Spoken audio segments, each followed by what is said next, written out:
Shalom, shalom. Bonjour encore une fois de plus. C'est le serviteur de Dieu, l'apôtre David Lobet. Ce matin, j'ai un sujet à te parler, à toi qui cherches le Seigneur Jésus.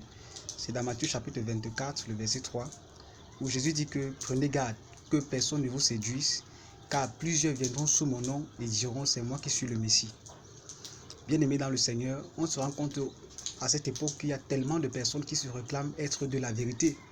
Les catholiques disent être de la vérité, les réveillés disent être de la vérité. Il y a même certaines personnes même qui vont plus loin, qui disent que c'est eux qui sont le sauveur, comme Kakou Philippe et tant d'autres. Il y a aussi une nouvelle secte qui est en train de prendre la puissance, c'est la secte du Dieu Tout-Puissant, ou bien une autre qui vient de la Life Church, qui est la doctrine de Moïse et les prophètes. Bien-aimés dans le Seigneur, la parole de Dieu doit s'accomplir. Amen. Quand je parle de la parole de Dieu qui doit s'accomplir, je parle par rapport à la multitude des prophètes que nous trouvons aussi dehors. Ceux-là qui se disent être des pseudo-messies. Ceux-là qui se disent que ce n'est pas eux qu'il faut être sauvés. Je vais juste te rappeler une seule parole que le Seigneur Jésus a dit quand il mourait à la croix. Il a dit que tout est accompli. Tout est accompli. Qu'est-ce qui est accompli?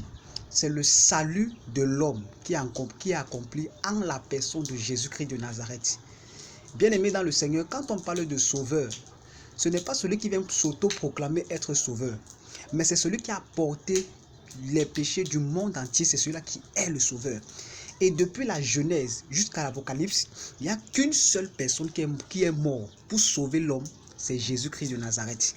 Donc il ne peut plus avoir de sauveur, de pseudo-sauveur en ce jour, si ce n'est que la personne de Jésus-Christ. Même si tu n'étais pas encore né, même si je n'étais pas encore né, Jésus-Christ était déjà mort pour que toi et moi nous soyons sauvés.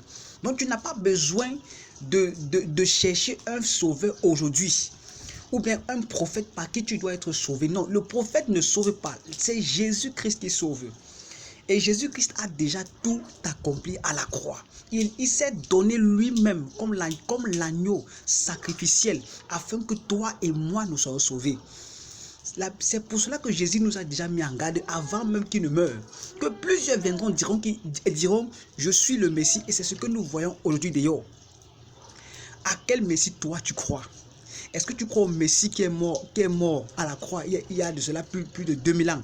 Ou bien tu crois au pseudo-Messie qui se lève aujourd'hui avec des pseudo-révélations? S'ils sont dans des Messies, qu'ils meurent à la croix, ou bien qu'ils meurent et qu'ils ressuscitent le troisième jour, parce que c'est ce que la loi de Moïse disait, que le sauveur devait venir mourir et ressusciter le troisième jour selon les Écritures, comme Paul dit dans 1 Corinthiens chapitre 15. Donc la foi n'est pas à un homme, la foi n'est pas à un prophète, mais la foi c'est en Jésus-Christ seul de Nazareth. La Bible dit que celui qui a le Fils a la vie, celui qui n'a pas le Fils n'a pas la vie. Donc la vie c'est en le Fils, en la personne de Jésus-Christ de Nazareth, parce que c'est lui qui a été jugé digne de porter nos péchés. Donc tu n'as plus besoin d'un pseudo-prophète ou bien d'un pseudo-messie en ce jour, car le Messie a déjà été donné aux hommes, car Dieu a tant aimé le monde qu'il a donné son Fils unique, afin que quiconque croit en lui ne périsse point, mais qu'il ait la vie éternelle.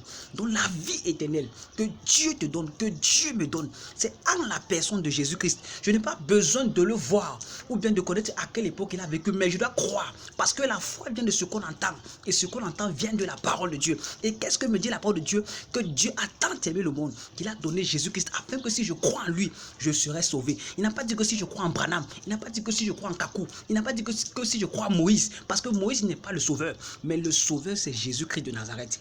Bonheur à celui qui ne croit pas au pseudo-message, qui ne se laisse pas endoctriner par des faux évangiles, mais qui croit en Jésus-Christ de Nazareth seul. Que le Seigneur te bénisse. Tu passes une très bonne journée. Shalom.